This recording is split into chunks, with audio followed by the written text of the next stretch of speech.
Good. Uh, Thank you all for being here. It's actually an absolute privilege, honor for me to be here as a fanboy on stage. I wish you guys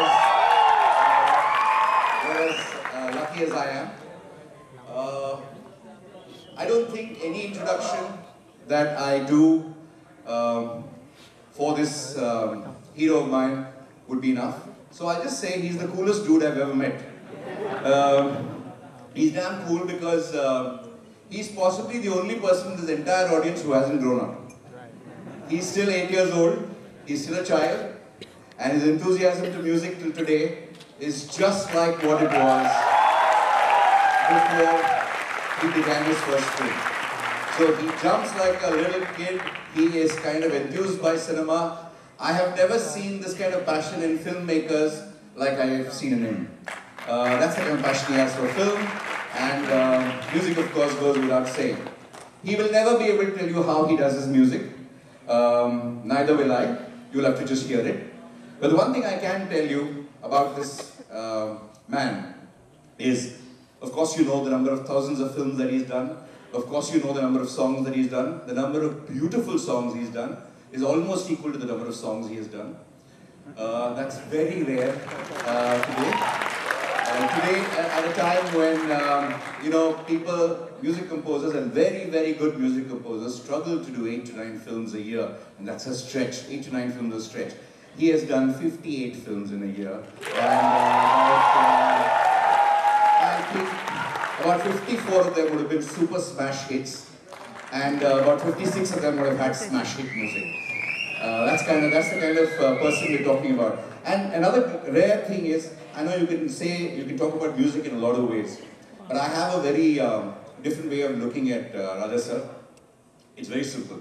You all know Chennai, and you all know a lot of places, but it's not possibly the most beautiful city in the world. Yeah, it is not the best smelling city in the world. Actually it smells better today than it did a few years back, when Raja sir was doing music. In that city, in that heat, in that kind of environment, he made people smell roses. They felt they were living in a lavender garden. He brought the Ooty temperature to Chennai. You know, all of them thought they were living in a much cooler land than what they really were. They were all must be kind of passing by the Kuvam and actually thinking they were passing by, you know, some lake in Lake District or something like that, and falling in love with everybody who kind of passes by back and forth. He taught actually half of this country how to fall in love.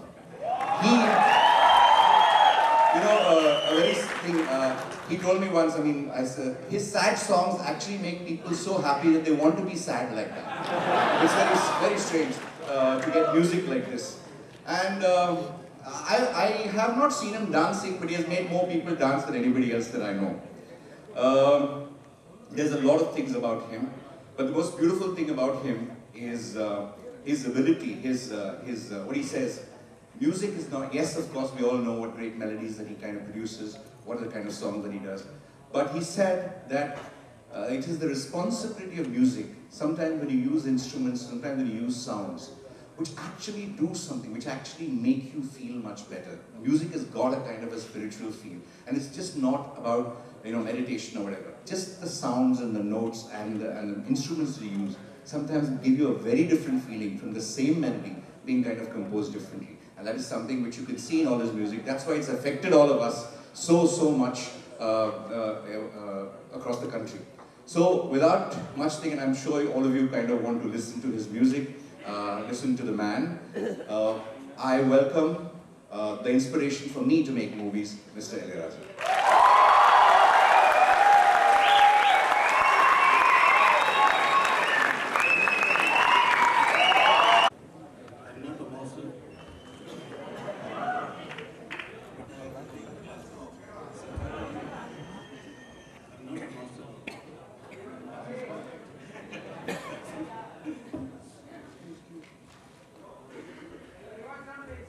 What do you expect to teach him?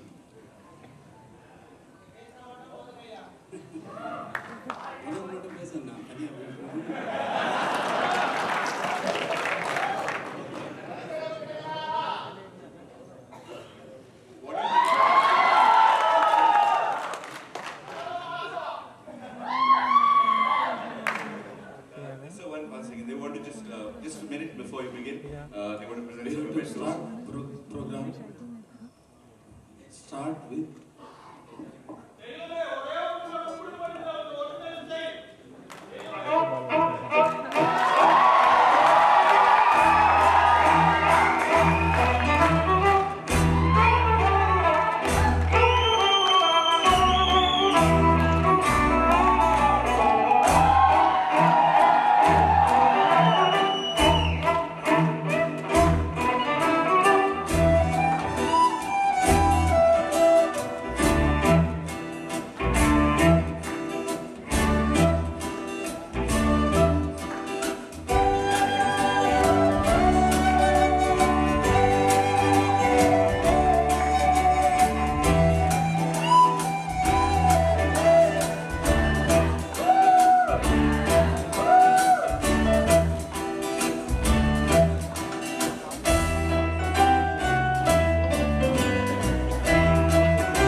Now, I would like to request our Festival Director, Mr. Chaitanya Prasad, Additional Director General in DFF, and Mr. Amit Satija, CEO of Entertainment Society of Goa, to present mementos to our esteemed guests.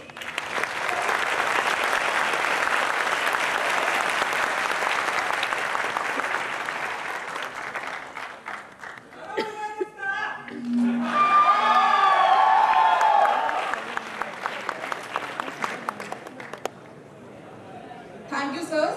Now, without wasting any time, I hand over the stage to our moderator, Mr. R. Balki. Let's open for it.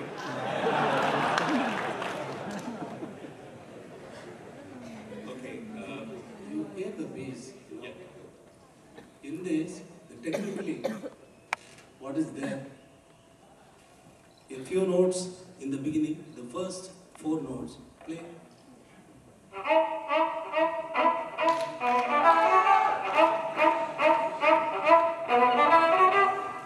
It should not be played like this. You take the first note here, second note, second string. Ready, one?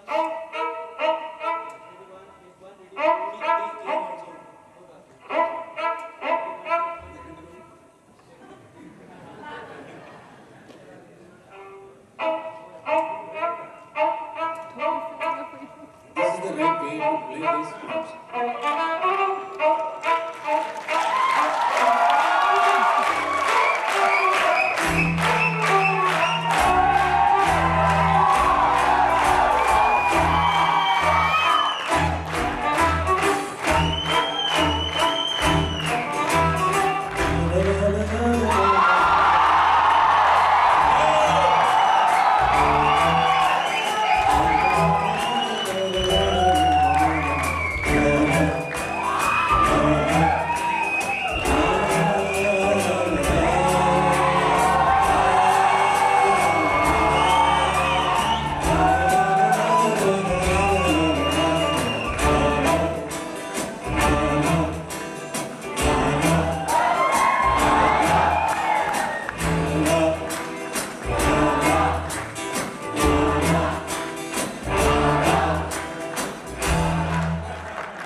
Okay. First ball 6, okay?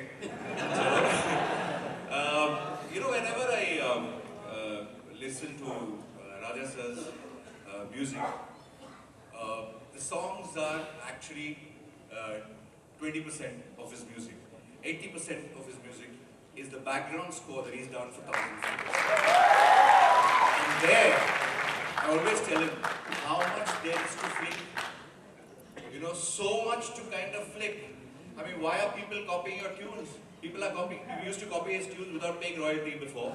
But there's so much of background score which is royalty free, flick. And the beauty of his background score is, it's not like, you know, they're very good background scores, they're very good music directors, and they would be fantastic for any situation. But he adds another element to that. There's a melody in that situation. What is right for that? What is this with a melody which can be converted to a song anytime you and I want? How can every situation have a melody? So why do you do this?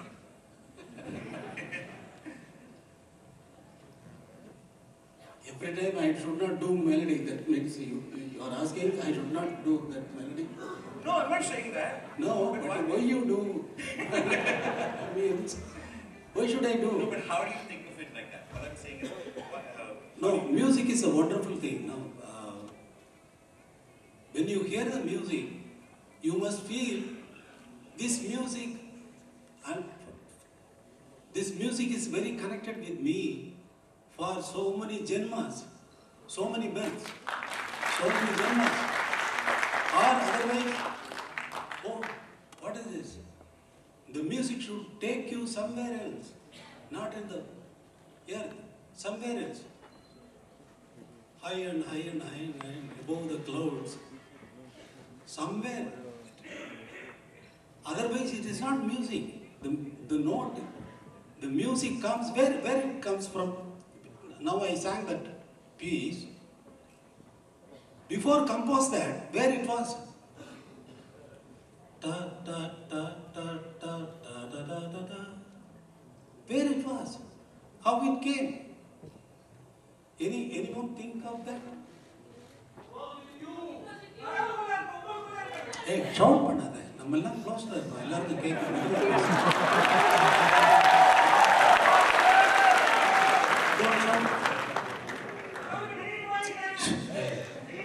கத்தாத. கத்தாத. நான் உங்கள்கிட்ட பேசுறதுக்காக தான் வந்திருக்கேன். So அது இந்த song compose பண்ணுறதுக்கு முன்னாடி அது எங்கே இருந்தது? A song in Tamil I have composed. எங்கே இருந்தாய் இசையே. Translate meaning. Where were you for music? எங்கே இருந்தாய் இசையே. மனதிலா மதியிலா உயிரிலா உணர்விலா எங்கிருந்தோ எனக்குள்ளிட குறையா ஊற்றாய் சுரக்கிறாய். இதை அறியாமல் இருந்தாலும் ஊற்றாய் சுரக்கிறாய். எங்கே இருந்தாய் இசையே. நீ எங்கே இருந்தாய் இசையே. மனதிலா மதியிலா உயிரிலா உணர்விலா. Yeah. You know, when he was telling me to translate, possibly one of the few times I've listened to the lyrics of his songs, because I have always felt that when I started listening to his music, we would sing the saddest of lyrics in the happiest of moments. We'd sing the happiest of lyrics in the saddest of moments. We'd be singing blind man songs in a disco. We'd be singing lots of kind of thing. Just because we just felt that, yeah, those lyrics were beautiful, those were lovely. Today, if you want to hear it and get the meaning of it, it's fine. But his music was so beautiful that it kind of wafted the sound of words and its meaning without ever, you know, people analyzing it, what it meant, what the, what the poetry was. I think it had, some music has a special part where music kind of gives you that feeling. Just